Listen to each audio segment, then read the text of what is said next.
Salut à tous. L'épisode 12 avec Corandon, Circus et Mathieu Van Der Poel est un épisode crucial puisqu'on va terminer le Tour de France avec ses étapes là 15 à 21 et ensuite on s'occupera du recrutement du mercato, comme on peut dire à l'image de ce qui se passe dans d'autres sports.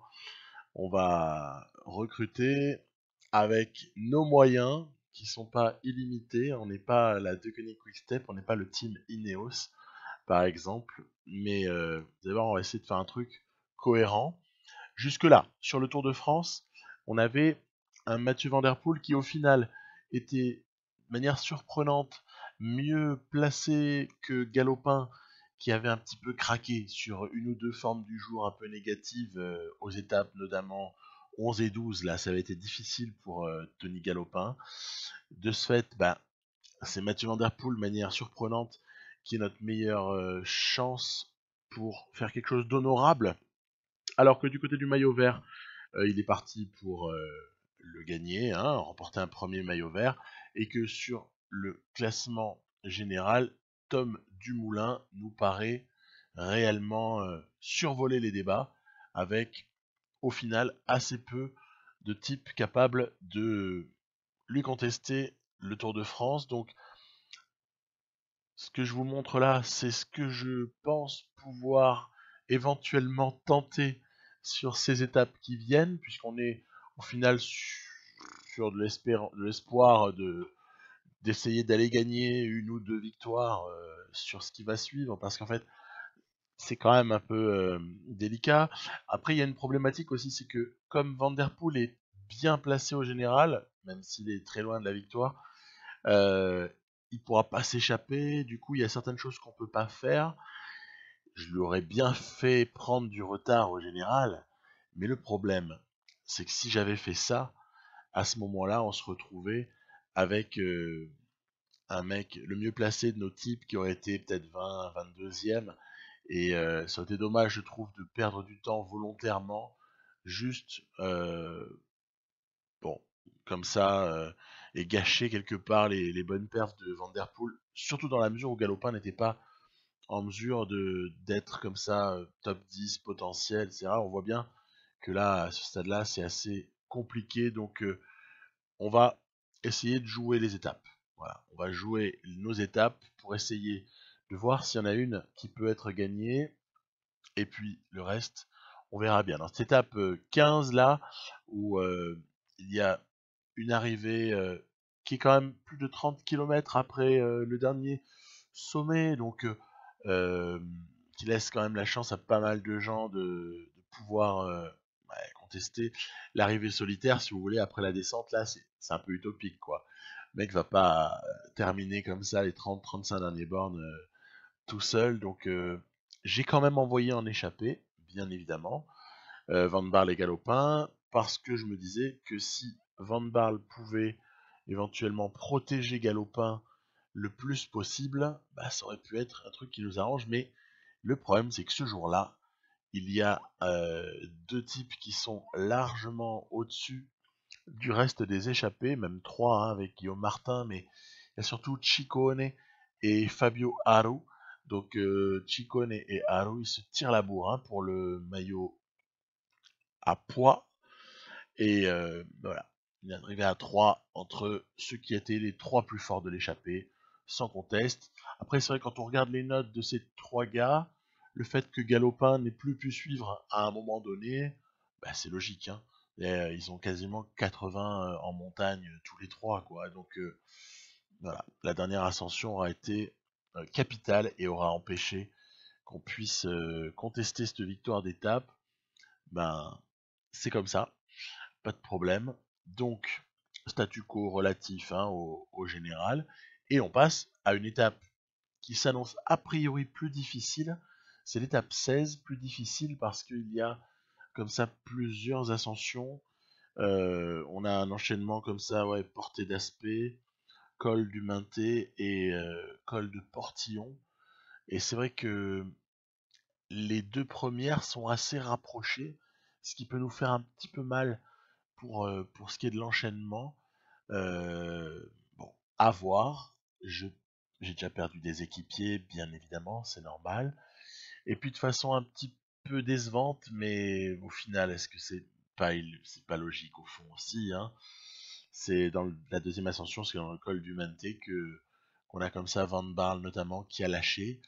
Et au final, du coup, Van Der Poel et Galopin se retrouvent un petit peu seuls avec un Galopin qui souffre le pauvre en toute fin d'ascension là.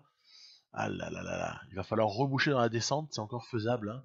Il n'y a pas de, il n'y a pas d'impossibilité à ça, puisque au final il y a un groupe qui roule en plus, donc devant ça va pas y aller comme des fous. On a peut-être moyen de rentrer, voilà, hein, ça va être chose faite dans la plaine avant le col du Portillon. Et par contre, il faut voir un petit peu ce que peut être l'écart avec l'échappée. Ah, ils sont bien partis pour cela de juger, hein, celle-là, hein, parce que l'avance est quand même assez intéressante pour eux. Surtout qu'il y a quelques très très très bons coureurs à l'avant, comme un Kwiatkowski, comme un Bob Jungels, comme un Adam Yates, par exemple. Et comme d'habitude, accélération des favoris dans la dernière ascension du jour, ce qui est logique. Regardez, ils partent un petit peu. On va essayer de s'accrocher comme on peut. Je m'accroche davantage dans l'espoir de reprendre que ce groupe reprenne l'échappée pour ensuite moi peut-être partir dans la descente. C'est plus ça l'espoir, qu'on voit que Galopin ça y est a capitulé. Donc espoir de revenir sur le groupe de tête davantage que espoir de général réel, parce que au final on a bien compris qu'il y avait plus d'une dizaine de coureurs qui sont largement plus forts que Van Der Poel, et c'est bien normal dès lors que le terrain devient plus pentu, hein, avec surtout aussi de longues ascensions, hein, c'est aussi ça qui peut faire la différence. Et donc, ben, on va rallier comme ça l'arrivée. Au final, ça a l'air de se jouer la victoire devant. Voilà, Kwiatkowski s'est imposé sur cette étape-là et Mathieu Van Der Poel, au final, ne va pas pouvoir espérer mieux, mais c'est déjà honorable qu'une troisième place sur cette étape-là. Troisième place, puisqu'au final, bah oui, dès que c'est en descente et qu'il y a un sprint à régler, Van Der Poel, il n'y a pas grand monde qui a moyen de le contester, hein, sur ce Tour de France-là. Donc, victoire d'étape de Kwiatkowski, Adam Yates, ça fait deuxième. Et là, on se retrouve à l'étape 17 avec ce qui est un peu un cauchemar en fait pour nous, hein, cette étape très courte, donc qui permet pas réellement de mettre en place une vraie présence à l'avant par échappée.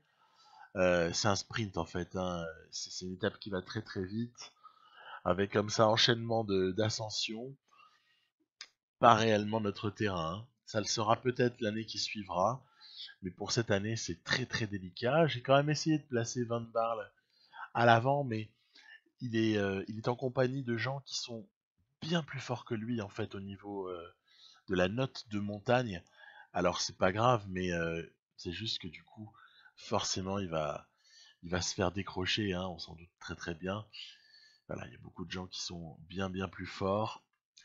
Il est gentil avec son 71, avec même une forme du jour euh, assez positive, mais au final, on n'a plus qu'à attendre notre leader, voilà, tout en sachant que la dernière ascension promet de nous faire bien bien mal. On n'y est pas encore. On n'y est pas encore. On est dans l'avant-dernière. Alors cette difficulté, bah écoutez, nous met vraiment à mal quoi. Regardez, Van Barle qui a lâché à Vermeersch, qui a lâché, il y a Galopin qui fait ce qu'il peut pour accompagner encore Van Der Poel, on verra, le plus loin possible. Et puis bon, on se doute bien de ce qui va se passer, hein. Ça va attaquer entre favoris. Il y a un moment donné où attends, on reprend le français Godu. C'est dommage en fait du point de vue de Godu, parce qu'il n'a pas bien joué le coup en fait. Il était à l'aube de cette étape 17, il était à environ 10 minutes de Mathieu Van Der Poel. Mais Godu, il a une très bonne note dans le jeu là. On est au bout d'une année et demie. Il a une très très bonne note de montagne. qui lui permettrait de pouvoir rester avec les meilleurs en fait dans les ascensions comme ça, notamment sur une arrivée au sommet, hein. Et en fait, en s'échappant, bah, évidemment, il s'est grillé complet, quoi, puisque après, en étant repris, euh, voilà, un peu mal joué de la part de l'IA, qui aurait pu en fait très très clairement sur cette étape-là, ainsi que sur le contre-la-montre de l'étape, c'est laquelle? Ou même sur l'étape 19, mais sur l'étape 20 aussi, aurait pu peut-être reprendre les 10 minutes à Mathieu Van Der Poel, hein. Ça aurait été pas inenvisageable de lui coller un gros écart là sur l'étape qu'on a sous les yeux, hein, l'étape 17, qu'on termine douloureusement, hein, c'est le moins qu'on puisse dire.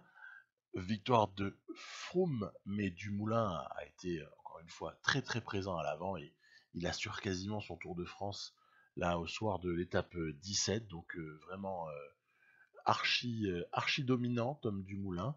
Ça n'a pas toujours été le cas, notamment dans Pro Cycling Manager 2018, hein, où Dumoulin n'était pas du tout souvent vainqueur de grosses épreuves comme ça, alors que là, dans le 19, il est peut-être enfin évalué à sa... Est-ce que c'est sa juste valeur au final?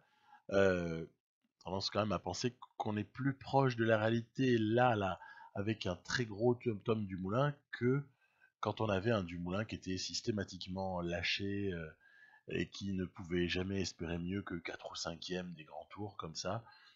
Ouais, il y a débat.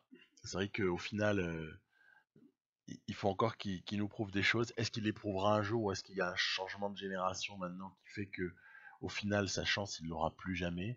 C'est une vraie interrogation, hein, pour ces gars-là qui ont environ 30 ans et qui au final peuvent se faire croquer par ceux qui arrivent. On pense évidemment à Egan Bernal et ne plus jamais jouer les tout premiers rôles, par exemple sur Tour de France, ou bien est-ce qu'à un moment donné ils vont quand même avoir le spot qui va faire que ils vont pouvoir aller en chercher un. C'est grosse interrogation avec ce type de coureur. Vous avez vu, il y avait Seb Van Mark qui avait planté une première banderille sur cette échappée là où ça va se jouer, hein, entre les échappées, très très gros écart, le peloton a lâché. Et en fait, moi, je m'étais dit, suite à l'attaque de Van Mark, je m'étais dit, bon, écoute, maintenant, puisqu'il y a deux Education First, tu prends la roue de Bettiol, parce que c'est peut-être lui qui va poser l'attaque suivante. Mais au final, c'est Van Mark, et qu'on tardait à reprendre, hein, qui avait l'air de partir pour la gagne, qui avait replanté une deuxième attaque, et du coup, j'ai vite fait le jump pour essayer d'aller retourner dans la roue de Van Mark, et ensuite, après, c'est assez facile d'aller chercher la victoire d'étape parce que euh, Van Mark a un tempérament qui est assez généreux en fait dans le jeu, assez généreux. Il va souvent produire comme ça des attaques. Il va même travailler dans le final, alors qu'il devrait peut-être jouer un petit peu plus tactique pour essayer de chercher la victoire d'étape. Ben, c'est pas le cas ici. C'est pas le cas du tout, et c'est Tony Galopin qui va prendre une victoire d'étape qui vient quand même un peu consoler son bilan, hein, sur ce Tour de France, où au final, le top 10, on a bien compris que ça fait bien longtemps qu'il a été fichu, hein, notamment, on s'en doutait à l'épisode précédent, hein, et finalement, avec une victoire d'étape, ça va, ça rattrape un peu le coup. Donc j'échappe quand même encore Tony Galopin en cette fin de Tour de France dans l'étape 19, parce que ce profil-là, il pourrait lui convenir, hein. Il est accompagné de coureurs avec lesquels il peut y avoir discussion, même si encore une fois il y a Ciccone, il y a Fabio Aru, qui sont ah, de bien meilleurs coureurs dès lors que les pourcentages sont quand même très forts, hein. Il ne faut pas non plus espérer des choses. Il y a aussi Adam Yates, hein, donc délicat pour notre ami Tony Galopin, mais sait-on jamais, avec comme ça une arrivée en descente. Il faudra juste arriver à passer le sommet en compagnie des meilleurs de l'échappée, et à ce moment-là, tout peut encore être permis. Bon, on a vu que certains de mes équipiers s'étaient fait lâcher. Du coup, Mathieu Van Der Poel, il est tout seul dans le groupe des favoris. Déjà, il arrive à s'accrocher, ce qui est pas mal. Mais j'essaye de faire travailler en fait pour que Van Barle puisse recoller et aider Van Der Poel. C'est très très délicat. Très très très délicat. À l'avant, c'est pareil, on s'accroche, notamment là, on s'accrochait à Ciccone, mais là encore, c'est vraiment difficile, vraiment, vraiment pas évident pour nous. Donc, ben, allez, courage, il faut se, il faut se battre. On a un Van Der Poel qui souffre là. Il souffre en cette fin d'étape. Après, quand on voit qu'il est à côté d'un Geraint Thomas, d'un Sam Omen, on dit qu'il n'est pas non plus ridicule. Hein, c'est même pas mal d'en être là. Mais bon, c'est délicat. C'est délicat. On sent bien que les favoris, s'ils accélèrent un tout petit peu, nous on reste plantés, quoi. Il n'y a pas de souci. Et par contre, voilà, la petite déception. Mais là encore, c'était difficile d'espérer autre chose. C'est qu'à l'avant, on a lâché. On a lâché, et enfin, on a lâché une première fois, et puis derrière, regardez, voilà, hop, ça va partir. Ils vont être quelques-uns à comme ça aller se disputer probablement la victoire d'étape, et Galopin ne peut plus suivre.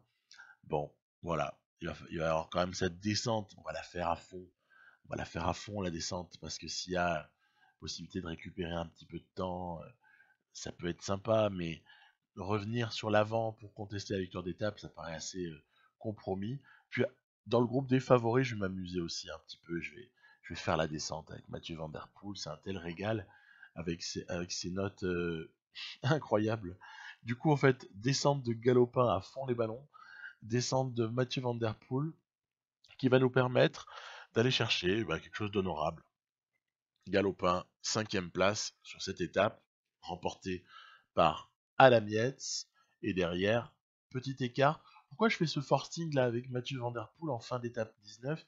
C'est parce que je me dis que si y a moyen de sauver quelques secondes, et en résistant un petit peu le lendemain sur le contre-la-montre, pourrait permettre de raccrocher le top 10, mais ça paraît délicat, parce que dans notre environnement de classement, là, donc au-delà de la 10e, 12e place, il y a des mecs qui vont sûrement faire de meilleures performances que Mathieu Van Der Poel sur le contre-la-montre, même si ce dernier ne va pas être ridicule. Vous allez voir, il va pas être ridicule du tout.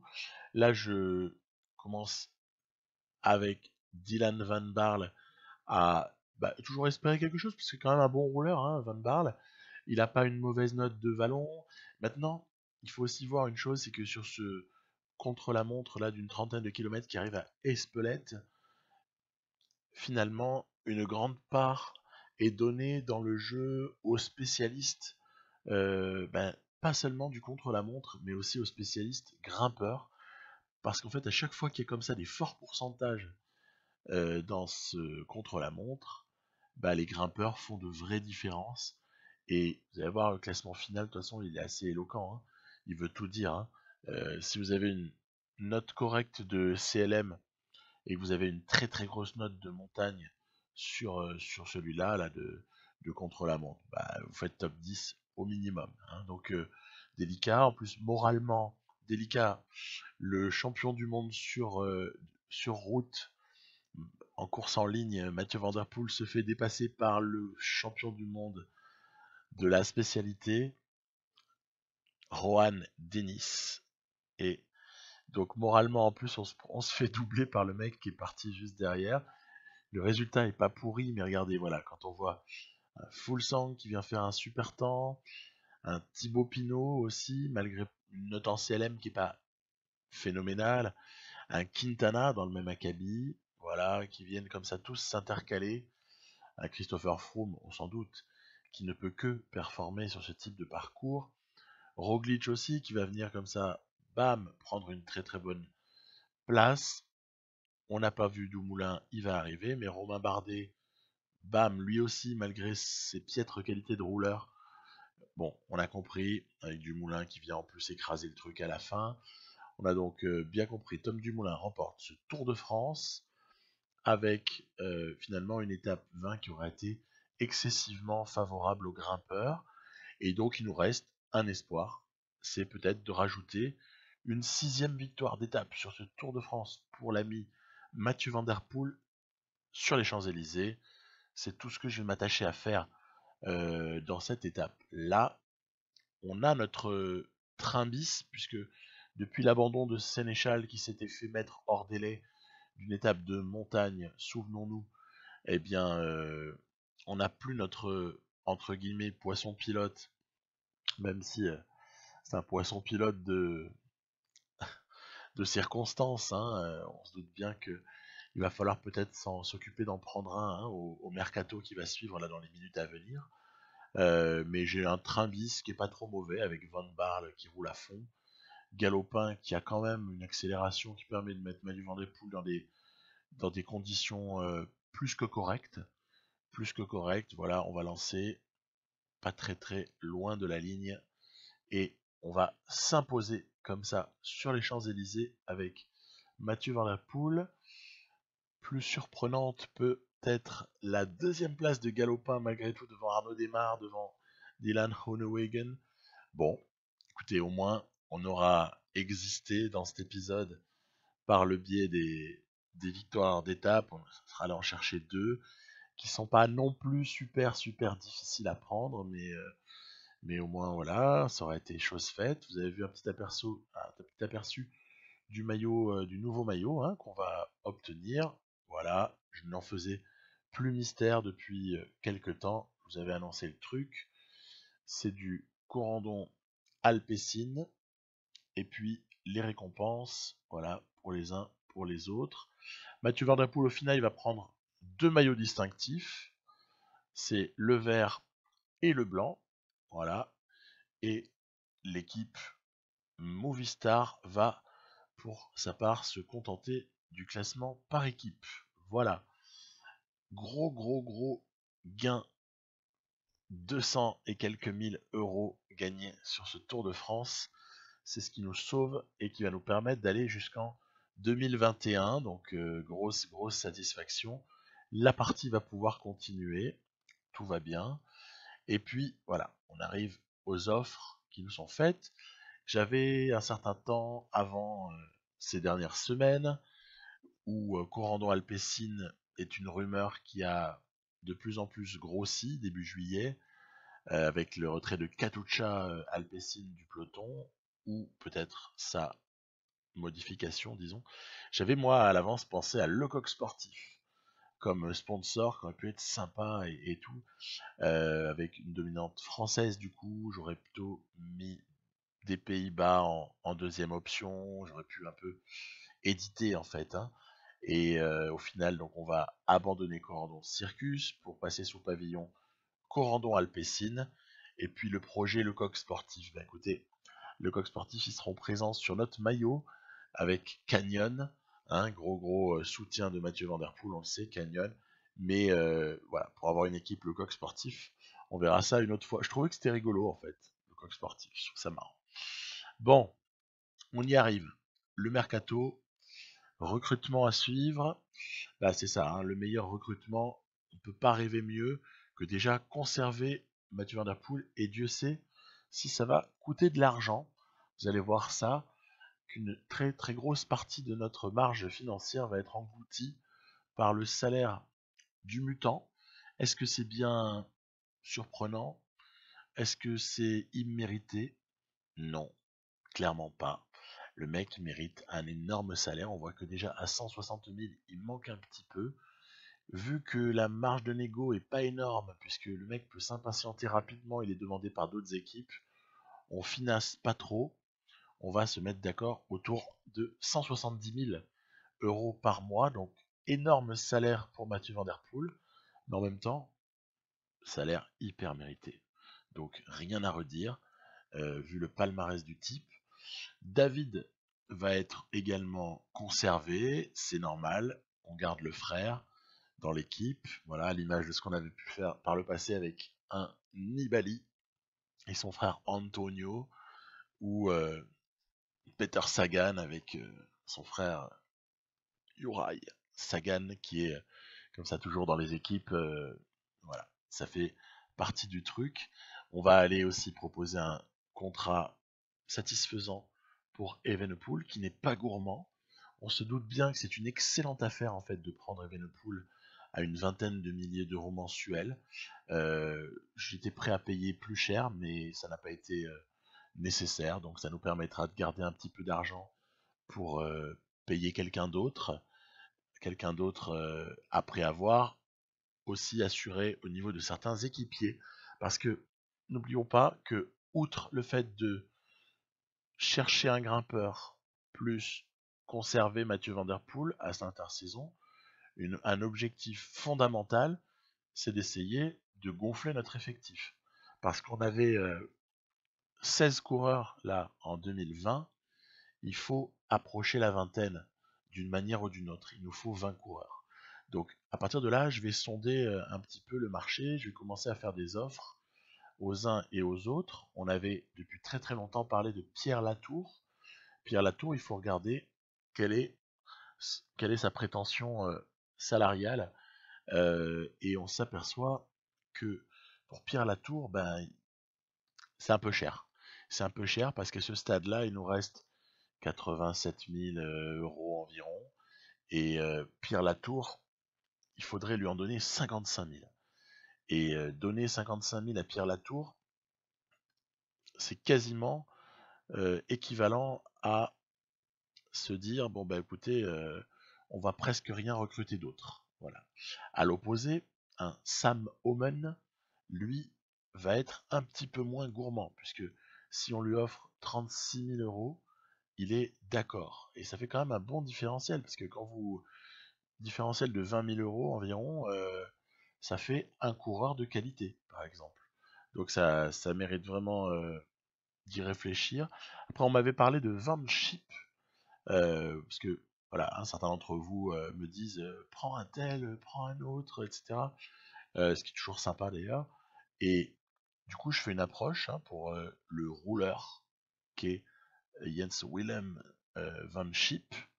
Et après aussi, je vais faire des petites offres à droite, à gauche pour des petits coureurs jeunes, pas encore développés, que j'ai comme ça repérés de ci, de là. Et voilà, on va faire comme ça donc toute une série d'offres. Et après, à l'arrivée, en fonction de l'argent que chacun demande, Arensman aussi mérite d'être approché, très clairement. En fonction de l'argent que les uns et les autres peuvent demander, on va ensuite prendre une décision. Ça arrive bientôt, voilà, je veux aussi aller voir le Henk Horn, qui est un jeune coureur de Jumbo Visma, qui peut comme ça après peut-être se développer, qui peut en tant qu'équipier s'avérer un type assez intéressant, voilà. Il y a encore comme ça tout un tas de types que je vais approcher, toujours dans l'esprit de pouvoir ensuite avoir une vingtaine de coureurs. Je dirais qu'en fait, à partir de 20 coureurs, on est bien. Parce que à 16, on a vu que ça tourne, il n'y a pas de souci, mais c'est très très très très juste, 16 coureurs. Cette année était vraiment une année délicate sur le plan de la planification parce que 16 coureurs, ça veut dire qu'en gros, il y a plein de moments où vous alignez tout le monde, quoi. Et donc, au niveau de respecter les plages de repos des uns ou des autres, c'est un peu, voilà, c'est un peu délicat. Et puis ensuite, ça implique aussi de ne pas s'inscrire à certaines épreuves qui pourraient être intéressantes, mais parce que au final, on se contente de ce qui est obligatoire, c'est-à-dire le World Tour. Là, je veux aussi tenter une approche auprès de Jesper Philipsen. Ça, c'est dans l'éventualité de prendre un sprinter qui viendrait à des moments compléter l'effectif sur des séquences où Mathieu Van Der Poel dirait c'est économisé ou voilà, on voudrait le mettre au repos sur certains moments, ou alors en fait, dans la période Tirreno-Paris-Nice par exemple, on a vu que Philipsen était peut-être un peu trop gourmand par rapport au budget, parce qu'encore une fois, il ne demandait pas énorme, mais ça allait pas le faire. Ça allait pas le faire.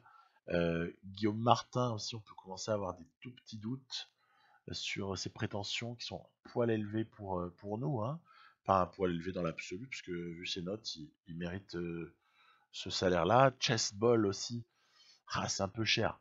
C'est un peu cher.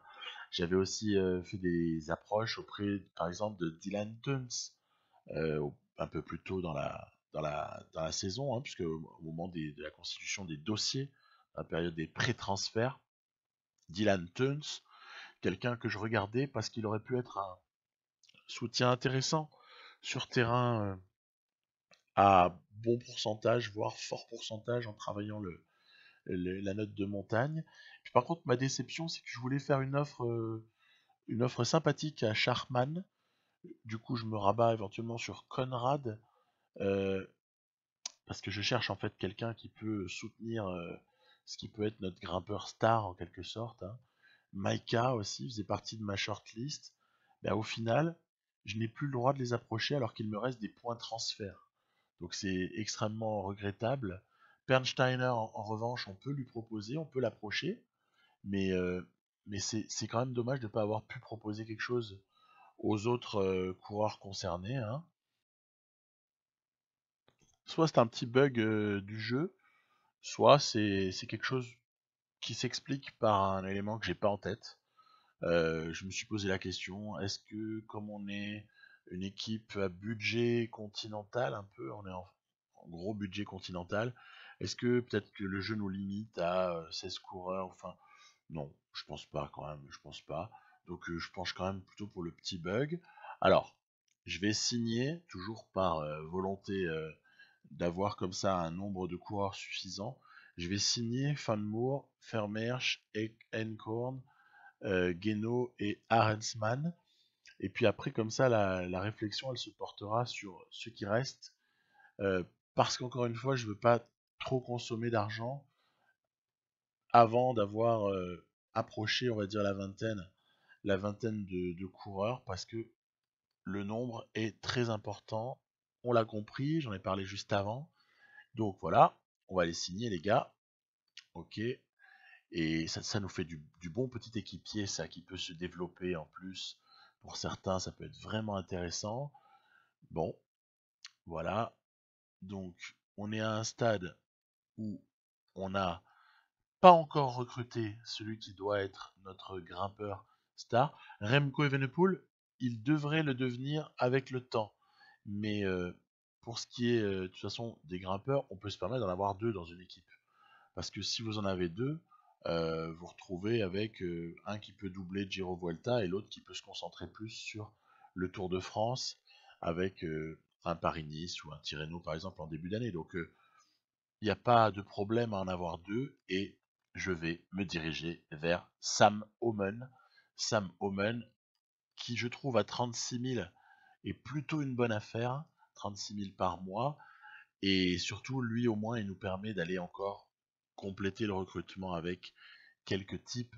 Alors que si j'avais pris Latour, il me restait plus rien, en fait. Il me restait plus rien. Et voilà, je trouvais que c'était dommage de ne pas compléter notre équipe. Donc, Omen, c'est fait.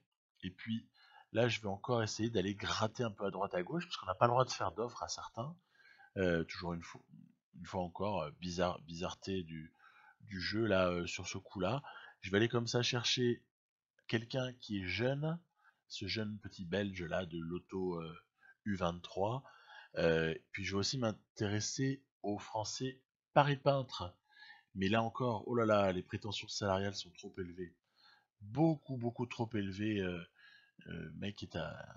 Quand on lui file 7500 ou comme ça, il est pas du tout suffisamment satisfait. Donc c'est ok, on a compris, c'est pas pour nous. C'est cher hein, de prendre des types qui ont une belle note en montagne, hein. C'est vraiment cher, hein. Du coup, je peux pas me permettre d'en prendre trop. Abandon donc de la piste Paris Peintre.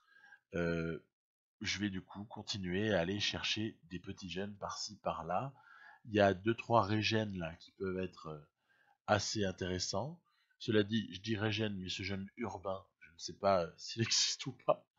Pour être franc, voilà, encore un dernier petit jeune coureur, régène ou pas. Si vous me le direz, parce qu'en général, il y a certains d'entre vous qui sont toujours très à même de savoir ce genre de trucs. J'ai pas toujours le temps de tout regarder. Donc voilà, signature de ces jeunes-là. Et on se retrouve donc avec un effectif qui est, allez, presque complet. Il nous reste encore un petit peu d'argent. Il nous reste une grosse vingtaine de milliers d'euros. Et pour ce prix-là, je me dis qu'il serait peut-être intéressant d'aller confirmer l'offre qu'on avait faite à quelqu'un dont le nom est quasi imprononçable. En tout cas, il est difficile à prononcer. Il va falloir que je trouve la manière de le prononcer, parce que je trouve que c'est pas évident. C'est Neuwenhuis, le jeune sprinter, est-ce qu'on peut l'appeler comme ça, avec 74 en sprint, c'est pas phénoménal, mais il a une grosse accélération. Moi, je vais l'utiliser très clairement en tant que poisson pilote pour Mathieu Van Der Poel. Voilà. Et au final, on se retrouve donc avec une équipe de 20 coureurs, mais il me reste 5 000 €, hein. Je peux encore aller en chercher un 21e. 20 coureurs, un relatif statu quo sur classique avec peut-être progression d'un sénéchal, on verra. Mais on a vu que sur classique, on était pas mal lotis. Au niveau des courses, par étape, il y a eu un clair renforcement. On espère beaucoup pour l'avenir en Evenepoel. Et puis pour le court terme, un top 5 sur Giro ou Vuelta peut être espéré par Sam Oomen. Et puis au niveau de l'évolution des jeunes, on est blindé d'espoir. Après, on verra si cet espoir il est confirmé ou s'il est déçu. Mais on est vraiment blindé parce qu'on a comme ça une ribambelle de jeunes qui peuvent peut-être éclore, d'autres pas. Et puis on verra très bien du coup comment est-ce que ça modifiera les rapports de force dans notre équipe. Je pense qu'il y en a un à suivre particulièrement, c'est celui qu'on avait recruté l'année précédente, le Hollandais Sinchek. Celui-là, il peut être amené à jouer un rôle peut-être plus important que ce qu'on aurait pu imaginer au tout départ. Je crois en lui, je crois fortement en lui. Je vous dis à très vite pour un épisode 13 dans lequel eh bien, on continuera cette saison. On essaiera voilà, d'avancer le mieux possible. Bye bye.